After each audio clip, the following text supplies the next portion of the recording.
while your day is winding down. They're just getting started. This is South Coast Tonight with Chris McCarthy and Marcus Farrow. They've got you covered on all the news of the day, from local issues to politics on both sides of the aisle. This is the place where the movers and shakers come to be heard, to listen, and where they're held accountable. This is South Coast Tonight on WBSM.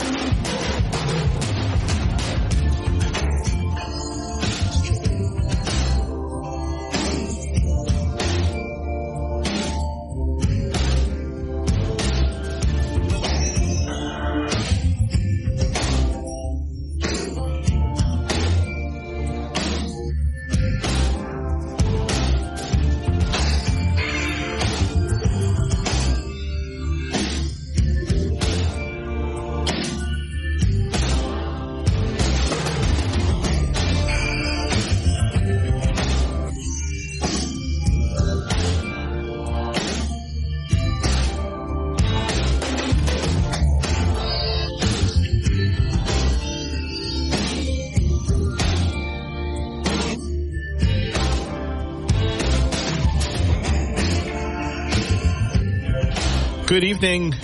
Yep. Okay, that works. Good evening. Welcome to South Coast Tonight. I'm Marcus Farrow, and Chris McCarthy. He's Chris McCarthy. So we've got a good show planned, Chris, at 7:30. We're going to have Matt Stout, who's a reporter from the Boston Globe, great politics reporter for the Boston Globe. He caught a story down here that you may have heard. You may have heard already. We've been running some follow-ups to that story here on WBSM, WBSM.com. It's about the lawsuit that Mayor Mitchell may or may not file on behalf of the city against the MBTA regarding the taking of that land. We're going to do a deeper dive into that later. Once we talk to Matt Stout, we're going to be talking to Chris Markey. Chris Markey is the state rep. You all know him from Dartmouth, represents New Bedford as well. He's got some thoughts on this. He was quoted in that article, actually. He and the other members of the House delegation sent a letter out publicly opposing Mayor Mitchell's move. So there's a lot of back and forth here. There's a lot to be broken down, to be unpacked, Marcus, on this day, which is a big day in Massachusetts politics. It's the second most attended State of the City address. Yeah, and Boston being the first. You know, I talked to some people there about this, and we talked about it with Mayor Mitchell last time he was on. But basically, there's a lot of every city has a State of the City address, and it's typically the mayor addressing the council chambers, relatively low key, maybe streamed on the local cable network, probably some news coverage in local outlets, but there isn't the level of, I'm going to call it pageantry. Right. No, I think that's a fair word. That there is for the New Bedford has a level of pageantry that probably is only matched by Boston. And so a lot of people go. There was a lot of notable people there. I saw District Attorney Tom Quinn. I saw a new school committee member for Voc Tech, Carol Pimentel, that they were actually talking, and nice. I went over to congratulate her. Obviously, members of the city council, the school committee, fire chief, police chief. There was a lot of people there. Tony Cabral was there. A lot of people from a who's who of local electeds, and even some former candidates. I saw Rick Trapillo there. I hadn't seen him in a while. Good to see him out there. What a nice guy. Really enjoyed talking to Rick, and we'll see. You know, if he makes his way back into the political fold, but he made a good run. You hate to see people make a one run and be done. Yeah. Whether you're totally, there's plenty of people I don't agree with, but I'd like to see him in the political process, because so few people are doing it nowadays. Yes, absolutely. Right? So 508-996-0500, and at 9 o'clock, Sean Oliver is going to be reacting to the State of the Union. So, Marcus, we know that last year when it was an election year, we had a ton of elected or want-to-be elected officials come down for the State of the City address. So we do know it. Look, I would say this: I don't know when it started having this much pageantry, but as Mayor Mitchell has pointed out, he believes New Bedford, because of past media relations, needs to work a little harder. Right? Needs to be a little more prepared, and so. It's a nice opportunity, and it's even better the city takes it. Right. I agree. Last time it was actually pretty, there was a lot more, we'll call it celebrity because there was an election year. Yeah. So I saw people that were running for lieutenant governor, for governor, for attorney general. I remember Andrea Campbell was there at the time. She eventually became the attorney general. DeZoglio was there as a candidate. The auditor, yeah. Yep. And Chris Dempsey was there, who we had on in his capacity as a transportation expert. So it's a nice event. I like that it's the event that it is. Yeah. I think it adds a lot more prestige to the region. I agree with you, because as goes New Bedford, goes the whole region. Yeah. And I think that, the mayor, again, he didn't use it. It's not appropriate to make a campaign announcement. It wouldn't be appropriate. Yeah. Because it's on the city's time. Yeah. But I don't, and the message is about the city, not about the mayor. Right. Absolutely. As much as the mayor is the city. He's not the only thing, right. Obviously. So I thought his message, by not being a rah-rah reelect me, was appropriate. But you always listen for clues. Yeah, of course. How did you come away, Marcus? What was your impression on the re-election side, recognizing that's not the intent of the matter? Yeah, I got, in terms of that, I got nothing. Me too. Right? I got nothing from that. And he was asked about it after in the scrum where all the media, talks to him, and he said nothing about it. So, so I think that was obviously intentional. I think he still wants to keep that fairly close to the vest. Yeah. And again, I think it would have been inappropriate to use that opportunity to announce it. So I'm not surprised he didn't, but time is ticking. Yes, right? Absolutely. It's no longer a fool around thing. It's not a 2-year term. It's a 4-year term. It is. It's a 4-year term. We haven't seen any legitimate challengers emerge in this race. Nothing. Nothing. Yeah. We do. We know there are people that would like to do it. We know there are people that are being urged to do it. We know there are people who have said, it's not my time. Or I would like to do it, but I've got other things in my life. Again, anybody who you would want to be mayor is busy right now. Yeah, exactly. Right, Marcus? They're busy. Yeah. And I don't think John Mitchell has done anything that would draw an opponent overwhelmingly. No. I think that John is a firm hand on the tiller. Well, I was just going to say steady hand. Right, steady hand, right? Yeah. He's got accomplishments, a lot of them. He's got things he'd like to do. Right. Again, the speech was a good speech. He had consistent messaging on it. Offshore wind. Yeah. He wants to go forward on that. You can hear that, right? You need someone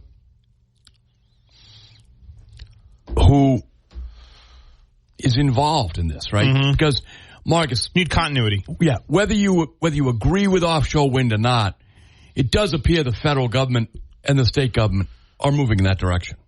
Yeah, the federal government, it very clearly is. Joe Biden took the time to actually, come to southeastern Massachusetts. To come to southeastern Massachusetts at a site for offshore wind development to make a major climate speech. He flew in. Right. It was a whole thing. So ironic enough, right? He drove here in an SUV and everything, right? Yeah. That's always pointed out. Right. Yeah. Every time Maura Healey comes to, we get that, is her car electric or whatever. You've got the fact that he talked more about housing. Mm-hmm. One of the things I thought was interesting in the speech, Marcus, is that he gave an invitation to the towns, all right? A challenge, if you will, which he did in his housing plan, saying, we'll provide technical support to you if you're looking to develop affordable housing in your community, which, by the way, you should. Yeah. It's part of the region. You're part of the region. We can't shoulder it all. Your citizens want it. Yes. You know, I've told you this before. When I was out in Freetown in the 90s, different housing time, I tried to develop a housing authority. I just came to determine that as a part-time selectman, we had no town administrator back then, nothing like that. Yeah. We didn't have the technical support. I didn't have the knowledge, or the time to do it. I think the times have changed in the towns. Yeah, I mean, a lot of towns, especially surrounding towns like, Fairhaven, Freetown, et cetera, their budget's literally like a tenth of the size of New Bedford's. Right. And so they still, even with the things that they have for housing, they don't have the comprehensive suite of services and people that would be able to help with that. Right. So I think that by Mayor Mitchell offering that to the towns, it was an invitation to partner. Yes. Maybe there are elected officials out there, forward-thinking elected officials, who recognize that they need more affordable, elderly, whatever you want to call it, housing in their community. Yes. And that their citizens are requesting it. Yes. And I get it because I was in that position. They now have been given an opportunity to partner with Mayor Mitchell. Yeah. I will also say this, Marcus, and John Mitchell didn't say it. City of New Bedford owns a lot of land. They do. They own a lot of land in Freetown. They own a lot of land in Rochester. We know they've owned land in Dartmouth because they just used it as a swap for the golf course. I'm not saying it's all conducive to housing, but I'm saying that the city of New Bedford is not merely confined to the borders of the city of New Bedford. Right. They're a significant player in the region. Yeah. They own land. They do. And they can do whatever they want with it. They basically. really can. They really can, right? There aren't many restrictions on what they can do with it. I can think of the pieces of Freetown land that look, I know from having lived out there, having been an elected official in Freetown, that some of your elderly people out there would like to downsize but stay in Freetown. That's currently not an option. Right. That's currently not an option. They would like to be able to stay around their family and friends. But they also have a $400,000 house, right? They'd like to sell it and downsize to an apartment or something like that. But they don't have the option right now. Right. So I would think that maybe a forward-looking official in Freetown, I'm not picking on Freetown, but we know Fairhaven has benefited from affordable housing. Yeah. It's small, and it's appropriate. And I actually think, I've been saying this for a while, I think it's actually the only use they can make of the, I think it's the only use they can make of the Rogers School. I think it's the only appropriate and actually even feasible use they can make of it is affordable housing. Look, if you follow the markets at all, Charlie Munger, who's the partner at Berkshire Hathaway there with Warren Buffett, he said he thinks a lot of regional banks are in trouble because the commercial real estate market is in big trouble. Right? You're not going to turn the Rogers School into the next Dartmouth Mall. Right. You're not going to do it. Yeah. Right? You're not going to do it. So, affordable housing, or some version of affordable housing, doesn't need to all be affordable housing. Usually it's a percentage of, which coincides with the loans and the financing, things like that. But anyway, I think the mayor today, in his speech, made a real move forward on his housing plan. Again, he came up with the idea, it's in his housing plan, that the towns have to pick up some of the... And the other thing too, Marcus, there are ARPA funds available at the town level through Bristol County. Bristol County has tens of millions of dollars in ARPA funds for housing. And that's a fairly unique position. I mean, there's only a few other counties that got the kind of ARPA money that I think the only one that got more ARPA money was Plymouth County. Right. Yeah.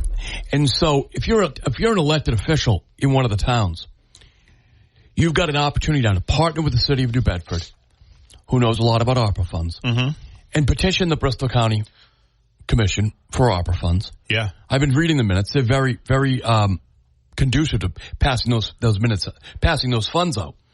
If you come in with a housing plan, you can make strides that you've never thought about doing before. The mayor of New Bedford has just offered a partnership. I think it was a really, really important part of his speech. I think so too, because it is something that's often discussed, and I think we've talked about it quite a bit. That housing can't be an issue that is confined to the cities of a particular region. In this case, New Bedford, Fall River as well.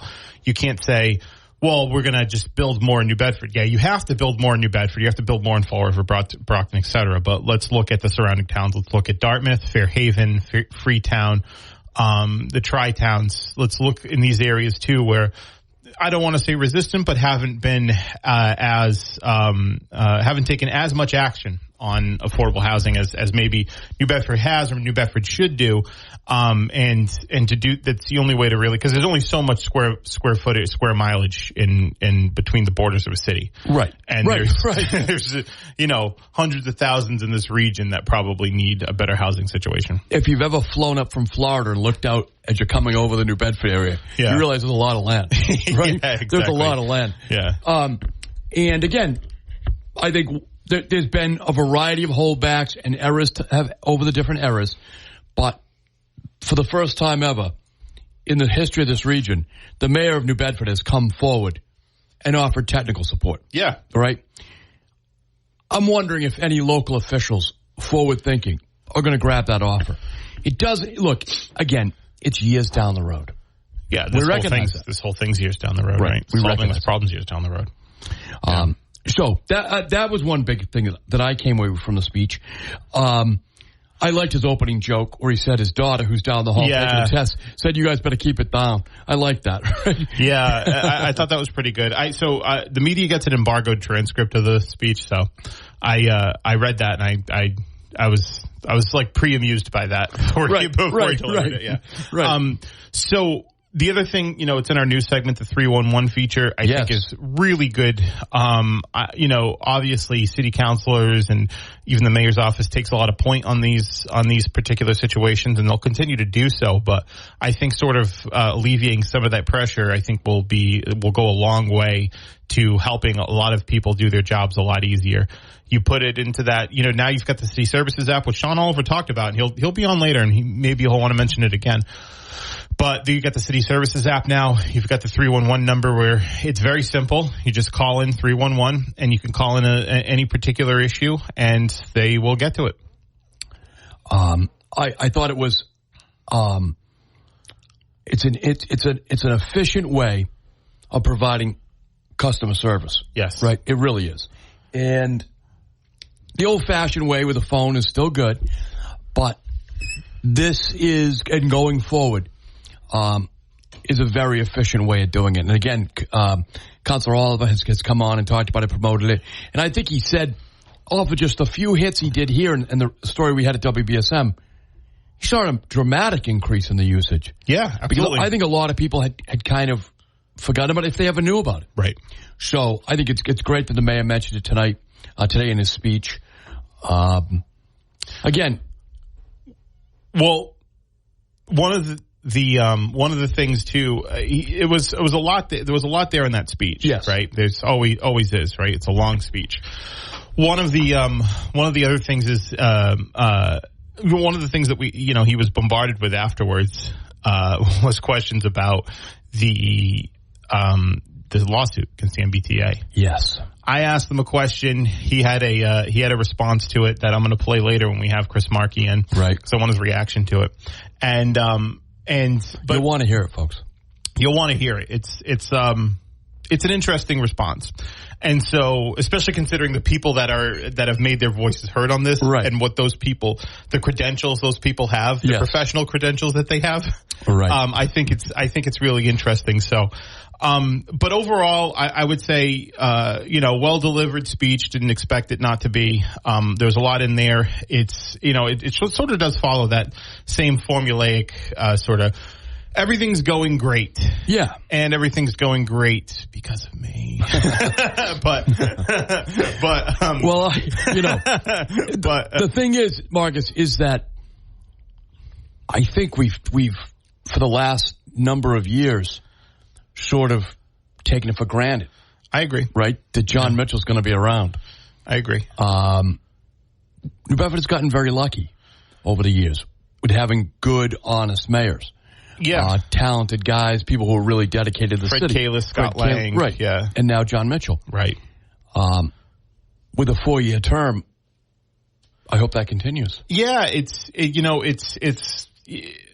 you don't know it until it's gone type of thing, right? Yeah, I mean, I'm sure there's... Particularly now it's a no-cut contract. I'm sure, exactly. Right? Yeah, right. I'm sure there's always points of contention with any elected official. There's certainly things that you and I have disagreed with the mayor on. And, absolutely. And we've made those things vocal here, and there's been responses to that. But overall, I think when you look at it, you look at a guy with that level of education and experience in the position of New Bedford mayor, it's a valuable thing to have. And I'm not saying that there aren't people in the city, people that are elected in the state delegation or elected in the city council, local, or school committee that could do the job, but none of them really emerged. Well, that's the thing.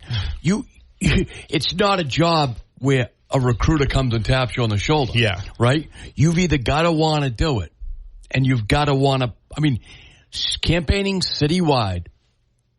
Yeah. For mayor. Mm-hmm. Against, you got to quit your day job. Yeah, and most people can't afford to do it. Yeah, you got to quit your day job, and you got to raise a lot of money. Right, a lot of money, hundreds of thousands of dollars. And so, if you're not prepared to do that, level of commitment, then you've got to be able to withstand an examination. Yeah, exactly.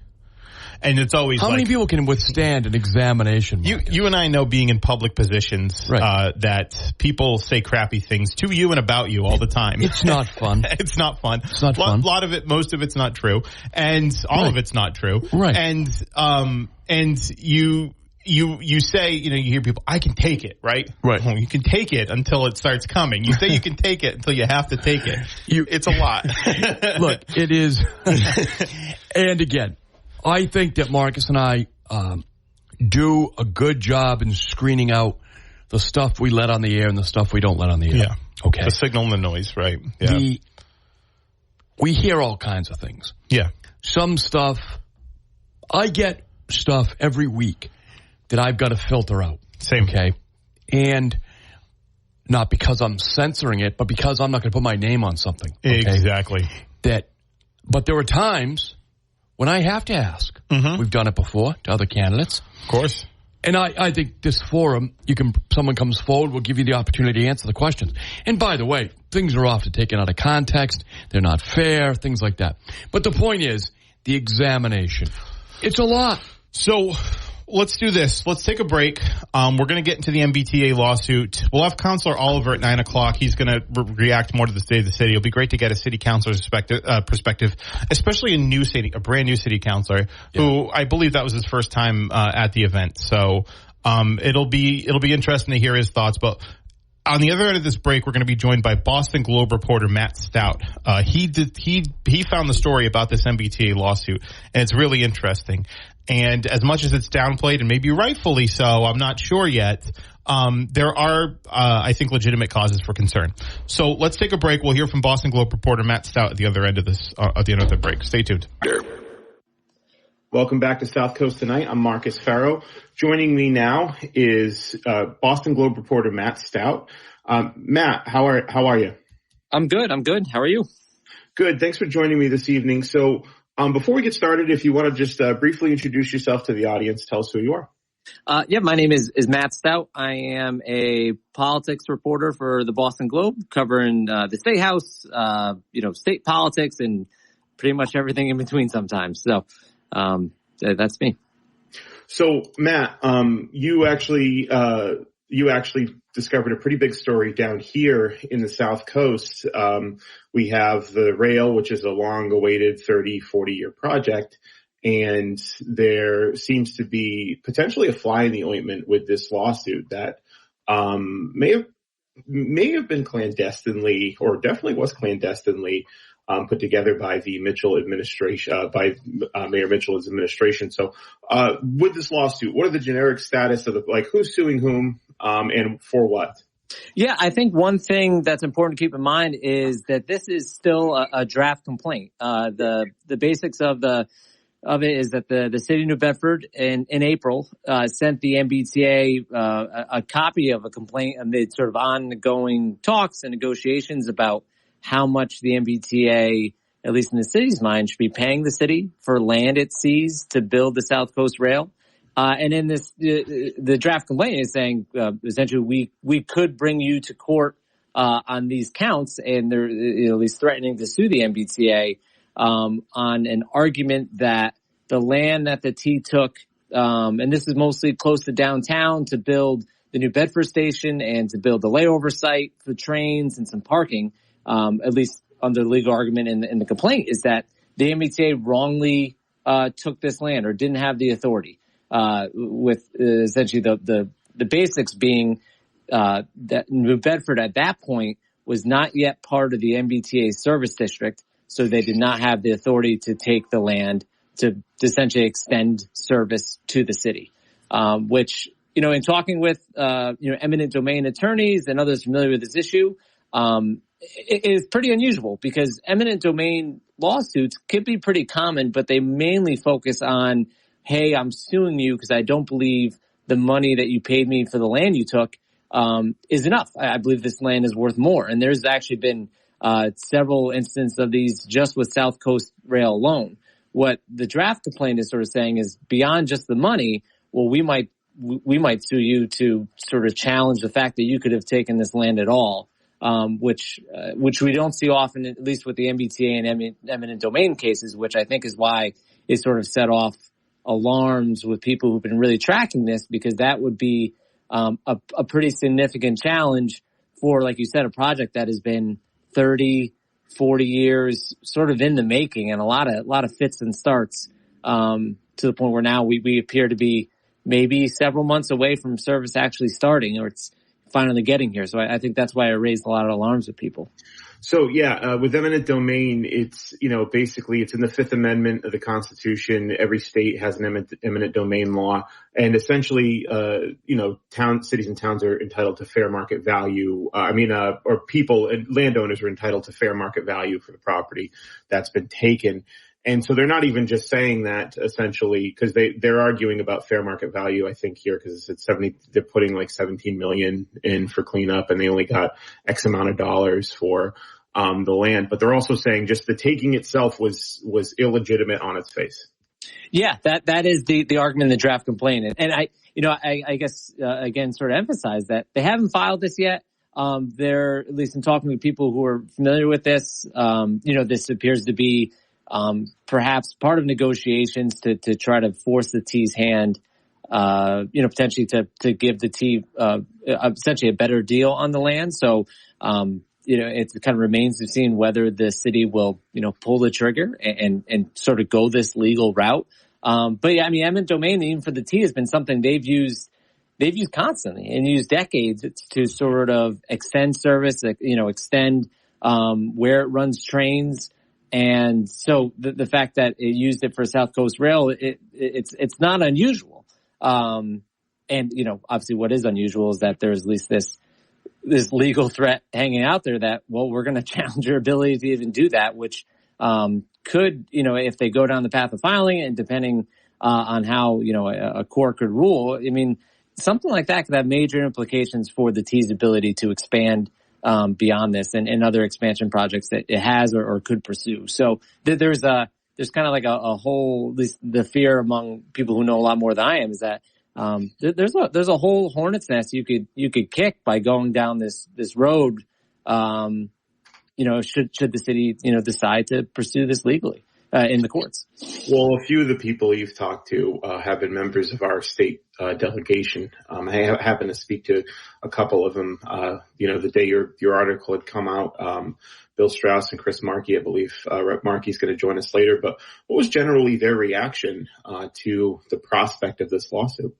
I think first off, it was surprise. For years, whether it be Mayor Mitchell or just, the city of New Bedford and previous mayors, have long been proponents and have long championed the idea that, hey, we should bring commuter rail service back to the South Coast, back to New Bedford, back to Fall River. So I think they were surprised that, I think as you put it early on, there's sort of this potential fly in the ointment that it was coming from, a city that potentially could benefit more than anyone else from actually having commuter rail service. And then I think secondly, surprised that, there is this idea of like, hey, the city should fight for what it believes it's owed for the land. But at least, in talking with, a few of the legislators, and, I think they've also put out a joint statement after the story came out.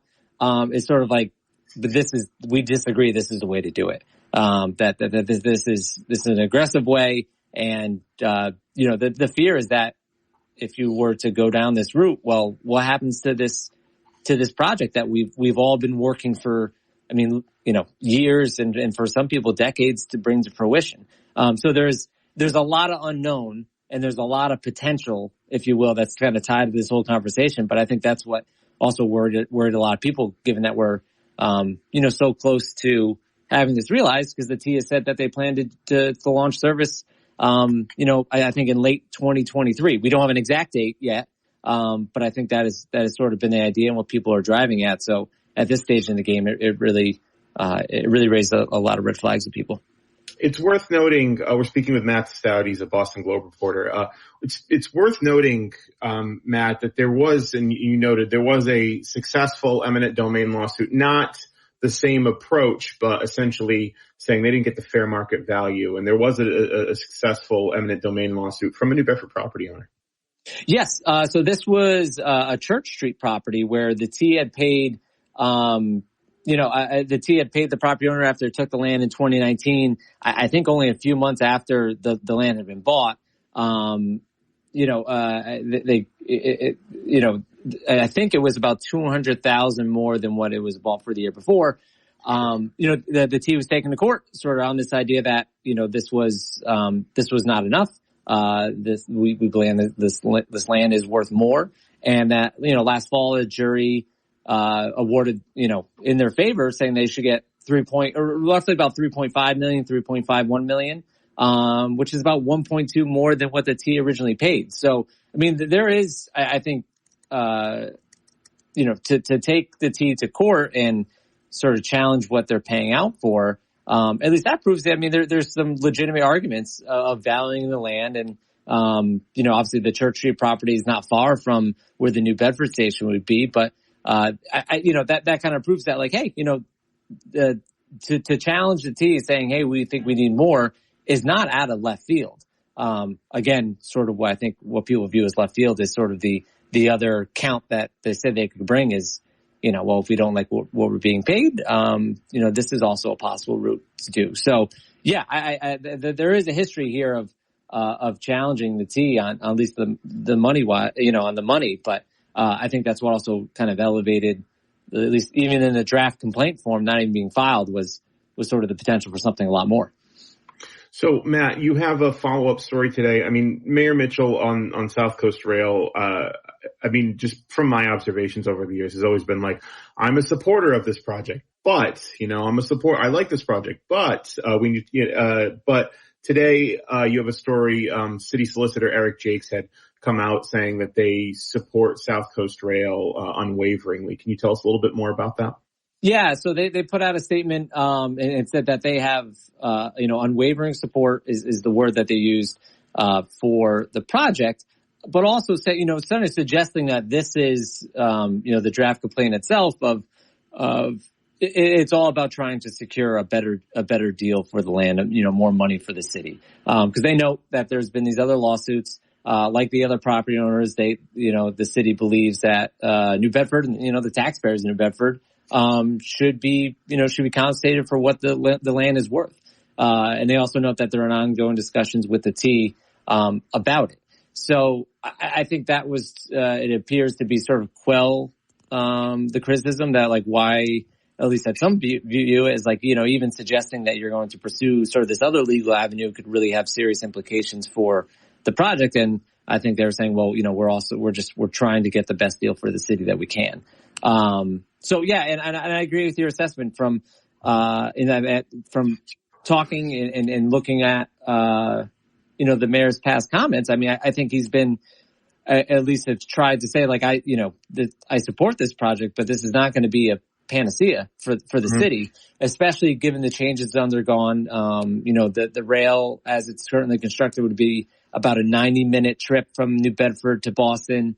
Past plans, which, there's other complications, suggested it could be something closer to 60 minutes. So, and now that we're in sort of this, obviously after COVID and people working remotely, there's questions of, well, how many people will use this rail, and what kind of impact it will have, because I think it's a much different picture, say, if this project actually landed on its feet, 15 years ago, 10 years ago. So I think his sort of I support, but has been trying to at least make clear that this is going to help the city, and they support it for that reason. But and this is me reading tea leaves, but temper expectations, if you will. So I think that's what, again, I think kind of sticks out in people's mind when people, legislators, other elected officials of when they see this, is like, well, you sort of couch your support in the past. So what am I supposed to make of this? Which, again, I think why we saw the reaction immediately that we did from a lot of the legislators. So Matt Stout, Boston Globe, I appreciate you joining me. I appreciate you bringing this story out. Where can people go to follow you and see more of your work? Well, I would say go to bostonglobe.com, writing as much as I can. That's probably the best way. Go to the website, buy a subscription. That'd be great. So thanks, Matt. Appreciate you joining us. All right. Thank you.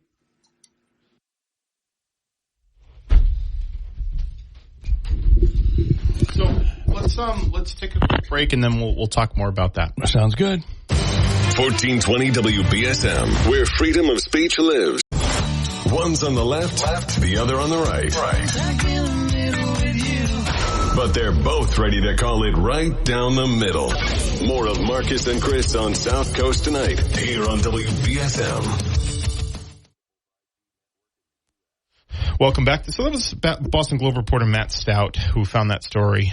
And I thought, interesting points raised that I wanted to talk about. I know you did too. Yeah. The thing is it's not uncommon for a eminent domain case to arise in the way that it has in terms of the fair market value, right? So for people who aren't familiar with eminent domain, it's firmly entrenched in the Fifth Amendment. Absolutely. And it is also, every state has its own eminent domain laws as well. And essentially anything that serves like a legitimate public purpose, the state you wouldn't can take have highways if it wasn't for eminent domain. Well, yeah, and I gave that example. I gave that example to somebody the other day. I said if someone wanted to, buy the house that I, buy my house, right, and turn it into an off ramp for 195. There's nothing I could do about it. The only thing I could do is say you got to pay me more. You haven't paid me what it's worth. Right. This says the taking's illegitimate, right? And so that's a different. It's a precedent. It would be a precedent setting case if it were to go forward in the way that it does. Now that specific part of the claim could probably be thrown out, but it's still a matter of, as commonplace as Mayor Mitchell, we're going to play some of his comments later when we have Chris Margie on, as commonplace as Mayor Mitchell says it is, the specific claim he's citing, I don't believe is commonplace. And in fact, we've heard from other people with legal backgrounds, eminent domain attorneys and state reps who are attorneys as well, that this type of claim is similarly unprecedented. Right. So it is actually something that needs to be discussed. I will say that the MBTA is a troubled agency. Of course. There's a long history of being a troubled agency. And literally with people getting killed due to their negligence. Yeah. Right. So it's nice to have local officials taking a second look, pushing back a little bit. 100%. Standing up.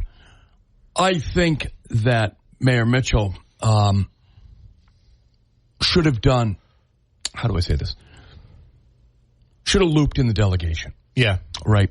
But we know there were problems, not with the entire delegation, but with certain members of the delegation and Mayor Mitchell. So that's a problem. It is worth noting, I think, who signed on to that letter. Oh, Paul Schmidt was there, by the way, at the State of the City as well. I ran into him afterwards. So the two members that were there, I think I mentioned Rep. Cabral, but Rep. Schmidt was there. Rep. Schmidt signed on to that letter. Rep. Strauss, who's the chairman of transportation, right, and Chris Hendricks, Chris Hendricks, and Chris Markey. So Chris Markey, yeah, everybody, with the exception of Tony Cabral, because I think he's a little more sympathetic to the mayor, and that they should make more. They should be able to get more value for the land that was given up. But the thing is what's, they're saying they put money into the property, and they should get basically that therefore it's worth more. Well, that's not. I mean, again, you want to throw as much argument out there. Yeah. But let's face it, Marcus. We all know that it's not what you put into it. It's what the market bears today, right? Yeah. Mark to market. If basic accounting term. Yeah. If I let my house go into disrepair, or if my house for some reason wasn't up to code, right, and I made some improvements that cost me money, and I didn't see that money on the back end, that's just me falling victim to the market forces. Right. You can demand it of a seller or of a buyer, but he doesn't have to meet your requirement. And I do understand the argument that, well, we're putting all this money into it, and we shouldn't necessarily bear the burden of this cost. That is an argument for, I think, maybe the MBTA or the state in general, the state legislature needs to provide more assistance for cleanup. Not necessarily that the taking was illegitimate, and I don't think it actually cuts to the fair market value argument either. But if you want to say, hey, we put in, we had a net loss of $9.9 million. Okay, I get that. And a budget is constrained to New Bedford's, I get that even more. But it's not, that's probably more of an issue that maybe the MBTA or maybe the state, by extension, the state should provide more for that, and not necessarily trying to nix the, or not even trying to, because he seemed to suggest that part of the claim was unserious. Even floating it, right, honestly. Right. Let's take a break, and then we'll be back. Welcome back. So, Marcus, I'm curious what the callers have to say about this lawsuit. 508-996-0500. We're probably getting some app chaps as well. Again, I think it's good that the mayor is standing up for the city of New Bedford. Yeah. I think it's good that he's putting the MBTA on notice. And again, your point from the beginning, and I think the mayor's point, this lawsuit hasn't been filed. Yeah, right. It's a trial balloon or a warning shot, if you will. Right. Saying, here's what we potentially could do. Yes. These are our concerns. Yes. But I think what struck people, again, because it's not the first time, I don't know, but here's the thing. I don't know if a municipality has filed these types of lawsuits before. I know private property owners have filed, so maybe that's part of the unprecedented nature of it. But the claim in particular, that specific claim, that seemed to rattle quite a few people who know what they're talking about. So, well, again, and Chris Markey's going to be in, so I'll let him speak for himself. But I know that Senator Montigny, Representative Cabral, the members of the delegation, they've been working on this project for decades. They finally got it here, okay? And John Mitchell, who was not in elected office for as long as these guys,